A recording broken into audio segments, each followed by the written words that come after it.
আমরা ভাবি জিনা শুধু রাস্তায়, হোটেলে বা খারাপ পরিবেশে হয়, কিন্তু না, আজকে জিনা ঢুকে গেছে আমাদের ঘরেই। একটা মা রাতে দেখলো তার ছেলে দরজা বন্ধ করে ফোন ব্যবহার করছে। মা ভাবে হয়তো পড়াশোনা করছে, কিন্তু আসলে ছেলে রাতভর মেসেজ করছে, ভিডিও কল করছে হারামের সাথে। আরেকটা মেয়ে, বাবা মা ভাবে সে হয়তো বান্ধবীর সাথে কথা বলছে, কিন্তু আসলে সিক্রেট সেটে এমন কিছু বলছে সে, যা আল্লাহর দরবারে বড় জিনা হিসেবে লিখে রাখা হচ্ছে। রাসূল সাল্লাল্লাহু আলাইহি সাল্লাম বলেছেন, চোখের জিনা হলো হারাম জিনিস দেখা, কানের জিনা হলো হারাম শোনা, জিহ্বার জিনা হলো হারাম বলা।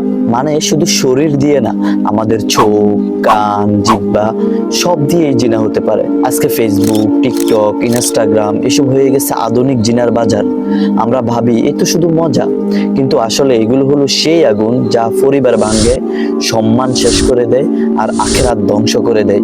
মনে রাখবেন, এই জিনা অনলাইনে হলেও শাস্তি কিন্তু অফলাইনে আল্লাহর দরবারে পেতেই হবে।